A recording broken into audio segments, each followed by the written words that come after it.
দেখতে পাচ্ছেন এই পরিত্যক্ত বাড়িতে বনিয়ামিন আজ ঢুকবে, আর সেটাই আজ শাবল দিয়ে তারা এই দরজা খুলে নিচ্ছে। আমার নানা যেই কক্ষে থাকতো সেই কক্ষের দরজা দিয়ে ঢুকছি।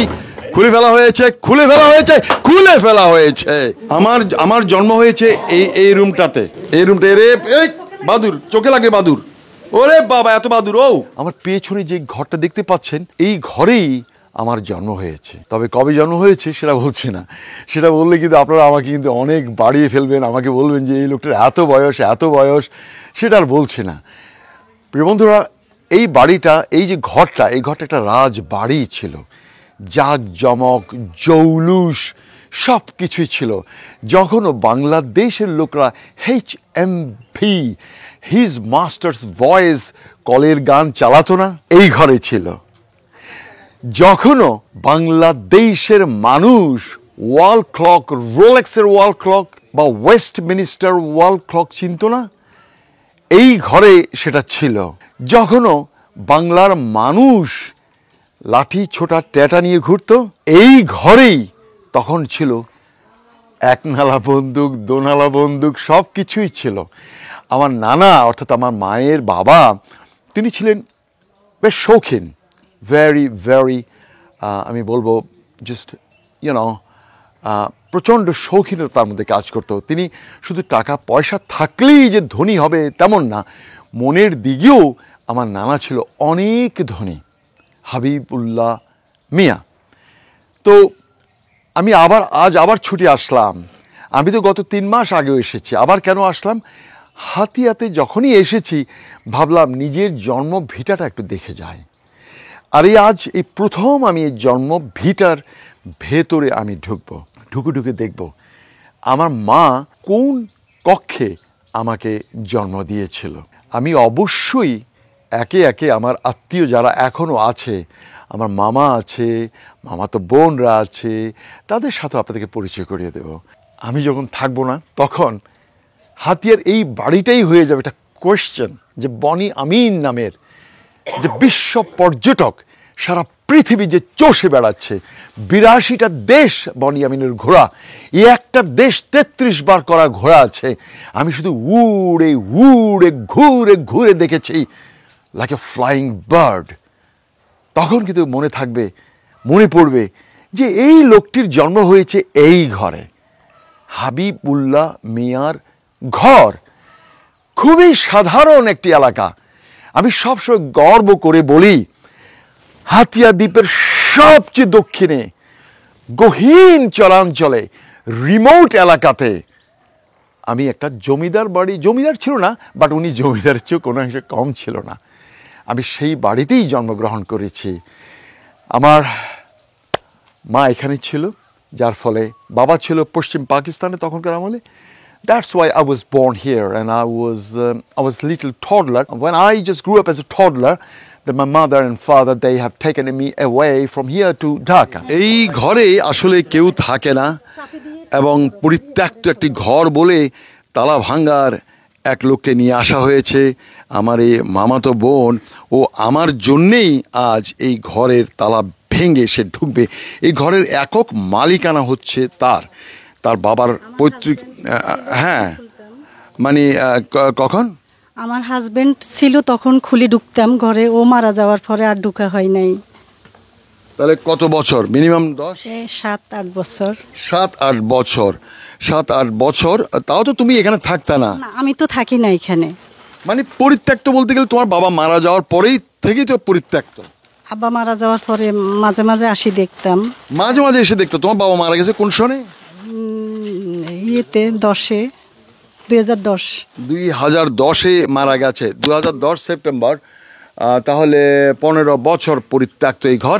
আপনারা দেখতে পাচ্ছেন প্রিয় বন্ধুরা, বনি আমিনের জন্ম ঘরের এই দরজার কোনো তালা চাবি যে লাগিয়ে গেছে, এখন কিন্তু তালা আছে, চাবি নেই। তো চাবি কোনটা কি হবে, এখন এনেছে এই মিস্ত্রিকে ঘরের ভেতরে ঢোকানোর জন্য। চলেন, আপনি ভাঙেন, তালা ভাঙেন। দেখতে পাচ্ছেন এই পরিত্যক্ত বাড়িতে বনিয়ামিন আজ ঢুকবে, আর সেটাই আজ শাবল দিয়ে তারা এই দরজা খুলে নিচ্ছে। আমার নানা যেই কক্ষে থাকতো সেই কক্ষের দরজা দিয়ে ঢুকছি। খুলে ফেলা হয়েছে। উপরেও তো একটা আছে। ওরে বাবা, আরে দেখুন, এই যে, হ্যাঁ, এটাকে খুলে আবার লাগানো হয়। দেখতে পাচ্ছেন একটা পরিত্যক্ত ঘরে, যেই ঘরে বনি আমিনের জন্ম, সেই ঘরে আজ বনি আমিন ঢুকতে যাচ্ছে অনেক বছর পরে। 1990-এর পরে আমি কখনো ঢুকিনি। এই ঘরের ভেতরে সাপ থাকতে পারে, ভেরি ডেঞ্জারাস। এখন এই ঘরে প্রবেশ করাটাও ভয়ঙ্কর মনে হচ্ছে প্রিয় বন্ধুরা। আমি তারপর চেষ্টা করব, কারণ কোথায়, ওরে বাদুর, ওরে ঘরের ভেতরে বাদুর, ওরে খাইছে প্রচুর বাদুর, কি যেন আছে। আচ্ছা, দেখতে পাচ্ছেন প্রিয় বন্ধুরা, আমার এই ঘরের তালা চাবি কিছুই নেই, শুধু আছে কঙ্কাল। এই বাড়ির কঙ্কালটাই পড়ে আছে। আমি এখন লাইট ছাড়া ঢুকতে পারবো না, কারণ এখানে আসলে ভয় লাগছে, because it could be dangerous, খুবই বিপজ্জনক হবে। উপরের দিকে দেখুন, আমি একটু বিসমিল্লাহ করে পা দেবো। বিসমিল্লাহ করে পা দিলাম। এখানে কোথাও কোনো সাপ টাপ আছে কিনা একটু দেখবে। ঘুটে অন্ধকার। একজন সামনে যাও, লাইট দিয়ে দেখো, বাদুর আছে অনেকগুলো। বাদুরের সামনে যাও, আর নিচের দিকে সাপ আছে কিনা দেখবে, ভেরি কেয়ারফুল। উপরে কোনো সাপ আছে কিনা দেখো। ভেতরে আসো। আমার নানা যে ঘুমোতো, এটাই ছিল আমার নানার, এখানেই ছিল বিছানা, নানার বিছানা। তোমরা কিন্তু দেখবা যে উপরেও সাপ থাকে, কিন্তু সাপ ঝুলে থাকে, ভেরি কেয়ারফুল। সাপ যদি থাকে পড়বে। এই যে বাদুরটা, এই যে ঘুমাচ্ছে এখন, এই যে বাদুরটা দেখতে পাচ্ছেন, আর ভেতরে বাদুর উঠছে, দেখতে পাচ্ছেন আপনারা, বাদুর উঠছে। এই যে বাদুর উঠছে ভেতরে, পরিত্যক্ত বাড়ি, বাদুর উঠছে। এইখানে একটা বাদুর ঘুমাচ্ছে। আমরা একটু ভেতরে যাও তো, কারণ সাপ থাকতে পারে। যাও, সাপ থাকতে পারে, যাও ভেতরে। কেয়ারফুল। অনেক বাদুর, ওরে বাবা। আর উপরের দিকে দেখবে কোনো সাপ টাপ যেন না থাকে। এই দেখি, এই হলো ঘর। আর উপরের দিকে আমি আমার জন্মঘর। আর এই বাদুরগুলা এখন জেগে উঠলো কেন? এই বাবা রে, বাদুরগুলো পুরো ঘরে বাদুর ভর্তি। আর আমার জন্ম হয়েছে এই রুমটাতে। রে, এই বাদুর, চোখে লাগে বাদুর। ওরে বাবা, এত বাদুর! ও ওরে বাবা রে, এত বাদুর! আমার জন্ম হয়েছে এই কক্ষে। এদিকে দাও তো। এই যে, এটাই হয়েছে আমার জন্মকক্ষ। আপনারা দেখতে পাচ্ছেন কত বাদুর। এই কক্ষ, এইখানে যেটা দেখতে পাচ্ছেন, এই কক্ষ, এই যে জানালা, এই দুটো জানালাকে নিয়েই একটা কক্ষ ছিল। এইখানেই বনি আমিনের জন্ম। সাপ, বাদুর এবং নানা ধরনের পশু এখন এই বাড়িতে হয়েছে এখন প্রচুর। দেখলেন প্রিয় বন্ধুরা, ওদিকটা একটু দেখি। আর দোতলায় উঠবো কিভাবে? এই কিন্তু সাপ আছে কিনা দেখো তো। দেখো, একটু যাও, এদিকে যাও। এই যে বনি আমিন, এইভাবেই দোতলায় উঠতাম। এই দোতলায়, ওরে বাবা, ওইটা আর উঠা যাবে না। ওই বাদুর আইসা মুখে পড়ছে। যাই হোক, দেখলাম আমরা অনেক কিছু দেখলাম। হরে কৃষ্ণ হরে রামটা কোথায় লেখা? হরে কৃষ্ণ হরে রাম, এই যে এইখানে এদের একটা ইয়ে আছে, দেখি। এটা হলো বাঘের খাঁচা। এটা বাঘের খাঁচা মানে ওখানে ওদের স্টোরেজ, নাম দিয়েছে বাঘের খাঁচা। এই রুমে আসো। আর আমার মামা যে হয়েছে, মামা কোন ঘরে হয়েছেন? মামা হয়েছে এই ঘরে, মামা এই রুমে হয়েছে। যাও তো একটু ভিতরে। এরে বাবা রে, বাদুর, এত বাদুর, ওরে বাবা, বাদুরের গায়ে থেকে কি পড়ছে কে জানে। তো ঠিক আছে, আমরা এই বাড়িটা একটু দেখে গেলাম, ঘরটা দেখে গেলাম। 2002-এর ক্যালেন্ডার। তারপর এই দিকটায় কোথায় কি আছে?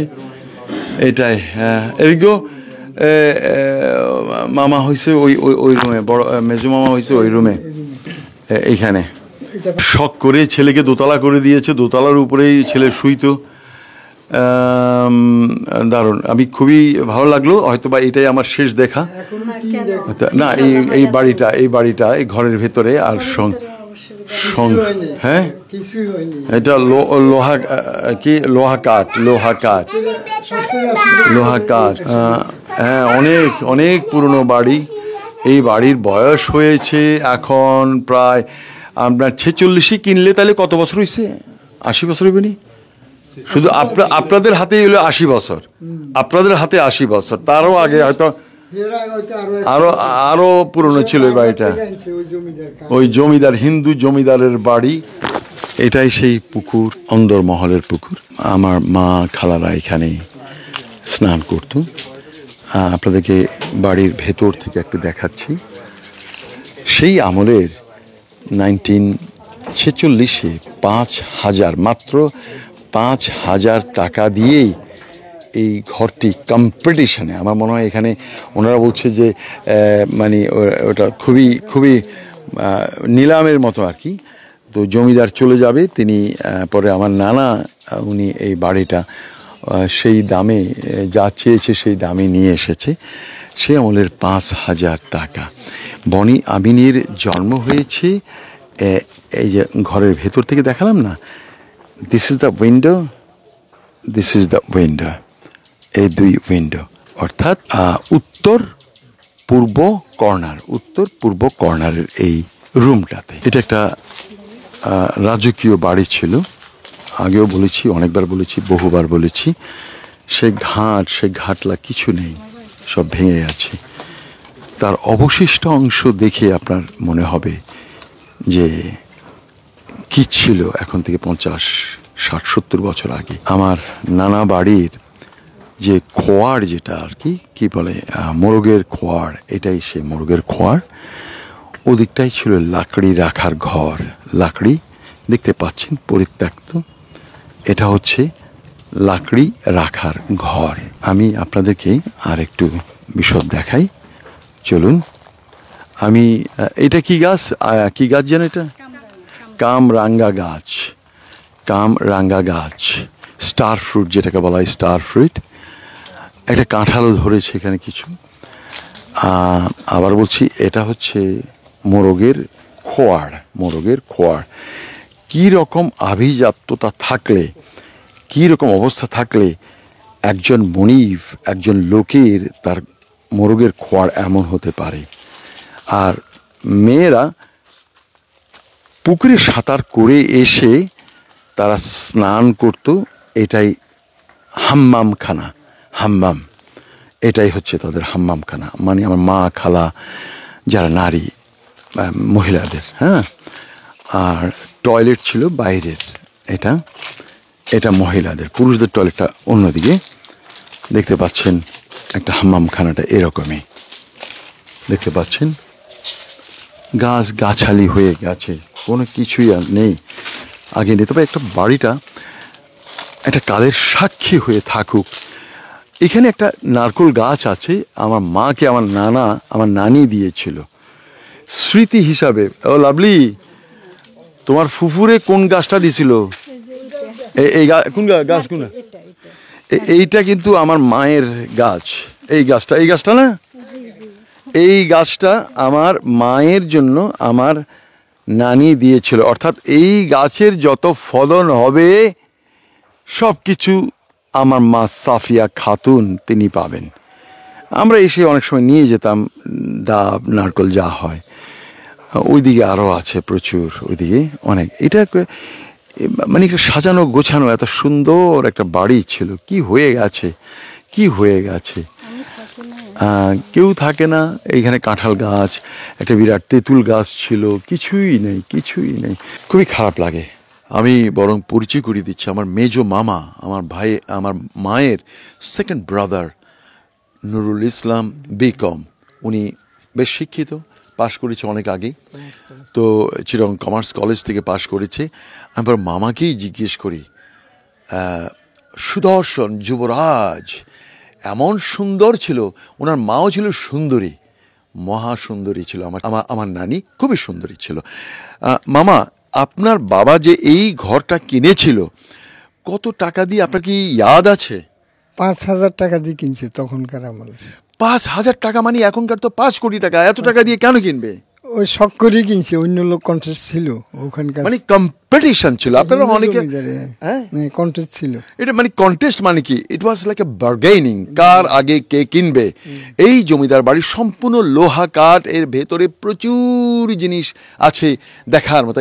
আপনাদের বাড়িতে তো HMBর সেই কলের গান, বন্দুক, আপনাদের বাড়িতে সেই ওয়েস্টমিনিস্টারের ওয়াল ক্লক, সেই 50 দশকে অনেক কিছুই ছিল। আপনারা তো জন্ম থেকেই তো শৌখিনতা দেখে এসেছেন। অবশ্যই দেখে এসেছি, কারণ উনি আরেক জমিদারের মতো ছিল আমার আব্বা তখনকার আমলের। উনি আমার নানা হাবিবুল্লাহ মিয়া, তিনি কিন্তু ডেজিগনেটেড জমিদার ছিলেন। আপনারা জানেন জমিদার প্রথা বিলুপ্ত হয়েছে 1952-তে বিলুপ্ত হয়েছে, কিন্তু উনি জমিদারের চেয়েও অনেক বড় জমিদার ছিলেন, শৌখিন ছিলেন অনেক। ওনার বড় ভাই চেয়ারম্যান মুজাম্মেল, উনি মুজাম্মেল হোসেন ওনার বড় ভাই, ইনি ছিলেন 2 বার চেয়ারম্যান, একবার ভাইস চেয়ারম্যান, মানে 3 terms he was in administrative power for three session. আপনার ভাই তো শৌখিন ছিল, উনিও শৌখিন ছিল। ওরে বাবা, অনেকে আমাকে বলে আমি নাকি আমার মামার কিছুটা পেয়েছি। অবশ্যই অনেকে হ্যাঁ, গোপালগঞ্জে তুমি সাক্ষাৎকার দিতেছ তখন নাকি মামার সব পাইছে, কথাবার্তার ধরন ধারণ সব মামার, মামার মতো মামা এরকম কথা। আপনারা আমার মাঝে যা দেখছেন, যেটা দেখছেন এক্স্যাক্টলি। আজ আপনাদেরকে একটি কথা বলে রাখি, I am really very much true copy of my uncle. আমার বড় মামা যেভাবে কথা বলতো, হয়তো উনি এখানকার হাতিয়ার অ্যাকসেন্টে কথা বলতেন, আমি এভাবে। আমার মামা যখন কথা বলতো চেয়ারম্যান সাহেব, তার সামনে থেকে কখনো অডিয়েন্সরা উঠতে চাইতো না, তাই না? উঠতো না। উরি বাবা, একটা মানে it's like a chatter box, it's like a parrot chatter box. এত সুন্দর সুন্দর সেলাই করে করে কথা বলতো চেয়ারম্যান সাহেবের কথা শোনার জন্য, মানুষ আর উঠতোই না। ওরে বাবা, কোত্থেকে কি যে বানিয়ে, কোত্থেকে কি বানাতো, কি বলে। তো আমার যে শৌখিনতা, এই জিনিসটা কিন্তু আমার মামা থেকে পাওয়া। যা আপনারা অনেক সময় দেখেন না, যে এই একটা জামা 84,000 টাকা, বাংলাদেশের টাকায় 84,000 টাকা দিয়ে এই লোকটা লস অ্যাঞ্জেলেস আমেরিকাতে কেন নিল, এটাও এসেছে আমার মামা থেকে। বা আমার হাতে যে ঘড়িটা, সেই ঘড়িটার দাম 30 লক্ষ টাকা, এটাও এসেছে আমার মামা থেকে। আমার সোনা দানা যাই আমার কাছে এখন দেখছেন, এখানে টোটালি 50 লক্ষ টাকা আমি বহন করে চলছি এখন, এই মুহূর্তে 50 লক্ষ টাকা বহন করে চলছি। এটাও এসেছে কিন্তু আমার মামা থেকে। আমার মামা এইভাবে চলতো চেয়ারম্যান সাহেব মোজাম্মেল সাহেবকে যারা চেনেন। তো আজ আমি আপনাদের কাছে এই জিনিসটা এমন মনে হতে পারে যে আমি হয়তো নিজে বাড়িয়ে বলছি, আমি হয়তো মনে হয় নিজের ঢোল নিজে বাজাচ্ছি, বাট দ্যাটস ট্রু। আমি কিছু কথা বলে যাচ্ছি যে আমি রাস্তায় হাঁটছি, আমার পুরো আপাদমস্তক টোটালি 50 লক্ষ টাকা এখনো আমার সাথে চলছে। আর এই শৌখিনতা এসেছে আপনার বড় ভাই থেকে, তাই না? তাই আপনার বড় ভাই তো জায়গা জমিন বাপেরই পুরা বিল্লা বানাই দিয়া পুরা জায়গা জমিন ঢাকাতে মৌজ মস্তি করতো, তাই না? করতে এক বাপের এক ছেলে, আমরা তো ছোট ছিলাম। আমরা ছোট ভাই, আপনার ছোট ভাই, ওরা সবাই ছোট ছিল, সেই জন্য ওনাকে সবাই বলতো এক বাপের এক ছেলে। আসলে ব্যাপারটা এরকম না, বড় বিয়ে শাদী দিয়ে ফেলছে বড় গুলা, সেটাই। উনি একলাই ছিল, এটাই করে যা মনে কর তা খরচ করতো। উনি একবার করাচি গেছে, একবার নদীবের। ইয়াস, আমি এই যে আবারও বলে রাখছি, আপনারা অনেকে বলেন যে এই লোকটা ল্যাভিশলি চলে, এইরকম, আমি জানি না কতটুকু বিলাসিতা করি, এইভাবে চলে, সারা পৃথিবী ঘুরছে, বিলাস করে চলছে। That came from this house. এই বাড়ি থেকেই যে রক্তটা আমি পেয়েছি, সেই রক্তটাই আমি বহন করছি। আর আমার বড় মামার বিষয়টা, but not my mother is very tight কঞ্জুসি আওলাদ, আপনার বোন, তাই না? হ্যাঁ, ওরে বাবা, আমার মা, ওরে বাবা, অর্থনীতির জন্য তোমাদের বাড়ির নদী ভেঙেছিল চিত্রাখালি, এই জন্য টাকা, এই জন্য প্রায় 20 কেজির মতো জমি কিনছে, প্রচুর সম্পদ করেছে আমার মা।